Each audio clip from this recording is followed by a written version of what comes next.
Yeah, first I'd like to send our condolences out to Rudy, Johnson's friends and family, and obviously a great player here, and know they're going through a difficult time. And then happy birthday to Cole Kublik, another great Auburn man. So, really the condolences to Rudy and his family. Questions for Coach? Perry Thompson, kind of a two-parter, but how do you sort of handle y'all bringing in Horatio and maybe not, winning the job or playing as much as he wanted to, and then how has he kind of responded to being next man up, which is sort of part of a big part of your culture, I believe? Yeah, I think, anytime everybody wants to be the guy, and certainly you never, those are disappointments, but that's part of the development process, and I thought he handled it well, and I think he's coming on, and it's time, step up, next man up, him and Sam have got to get ready and step in and play big roles for us now. What are his attributes? Obviously size, probably one of them. Oh yeah, size. He's got great ball skills. It's just, being consistent in the techniques that it takes to win against the DBs in this league, and he's getting better and better at it, and nothing like real reps in a game like Saturday that will help him get better. How is Sam coming along, the wide receiver? Sam is, he's got a great skill set. He's going to be a really good player. He's just a freshman, sort of like some of the guys last year, and he'll make some mistakes at times, but man, he's going to be a heck of a player, and may have to contribute now. You're hoping that he can wait and develop. Again, nobody wants to hear that anymore, but that's pretty normal in the old days. But Sam's going to be a really good player. Hugh, what does it take for a team to, when you get 2 back-to-back road games against top 10 teams, you have a tough loss, what does it take to come back and compete again, pick yourself back up, and what do you think about this team in terms of, did they show those sort of qualities? Yeah, that is this day and time, I think you just asked a question that is real, and it's, but I think this team is confident in who they are, and see that, man, they had a chance to win a game against a really good opponent on the road, and now you get another one. You obviously wish you didn't have back-to-back road games. It takes a lot out of you, but I think they've had a great week. It takes the leadership in the locker room more so than me standing up in the team room explaining, hey, man, we got to put that one behind us in the trash and move on. And I think we've got good guys in the locker room that are saying the right things, and then they model it in the way they prepare and practice again for the next one. So I'm very optimistic that they're going to go and compete again just like they did last week. How important is it to stress, hey, one play can make a difference, but not to feel like you're pressured into thinking every play's that play? Yeah, that's the focus in that given play, and the game is made up of a bunch of plays, but you never know which one is going to be a difference maker. So the mental toughness it takes to lock in on the next one, the next play, whether the last one, man, we blew an assignment, we missed an open guy, we missed an assignment on defense. Man, the next one may be even more important. So you've got to put that behind you and have a short memory, and go play the next one.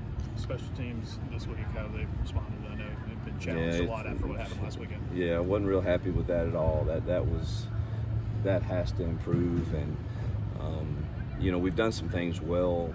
I think we've punted the ball well, we've covered the punts well, we've covered kickoffs really well. It's really the penalties, and obviously you can't catch a ball. That was first of all, what an athletic play by Malcolm. He ran 35 yards, but you got to have the awareness, and that's difficult. But we can't do that, and we certainly can't keep starting our offense inside the 10-yard line. So we're going to make sure that doesn't happen again, hopefully. Any plans as far as changing punt return? Malcolm, no. He's been solid catching it, and I think he's the right guy for it, and excited about Alex is getting. He made 2 50-yarders today, so hopefully he'll feel that way in pregame and be good from that distance in this game, because that would be huge. What was your reaction to the annual opponents and schedules that were released the other day?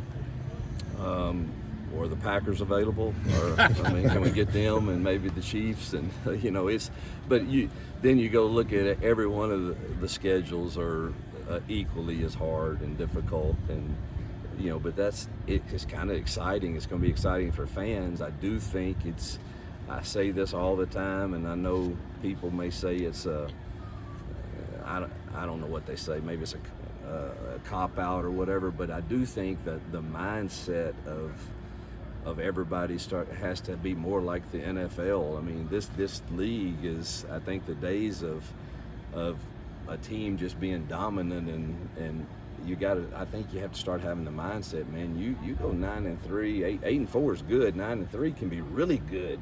10-2 is like off the charts. And when you look at those schedules, and then you add in, you're going to play another really quality opponent, and another Power 4 conference. It's going to be really good for the fans and exciting.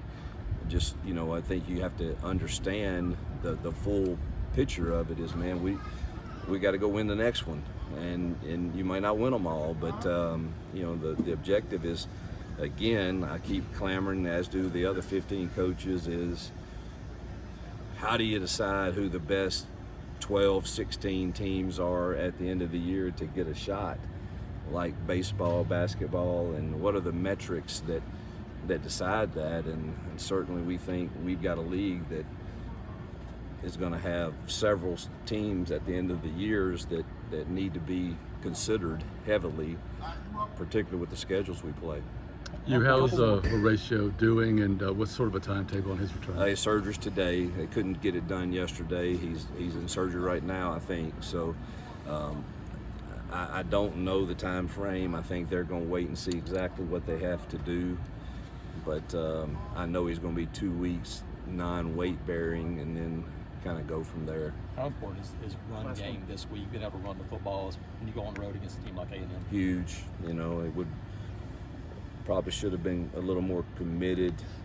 We averaged 3.5 yards last week against a really good run defense, but you've got to be able to be balanced somehow so that they can't just tee off on you. And so I think it's very critical that we're able to get those dirty runs that keep us ahead of the chains and stay out of we have way too many third and longs. You're just not gonna have success in that world very much at all. All right, thank you, Coach. Appreciate it. Yep. Thank y'all.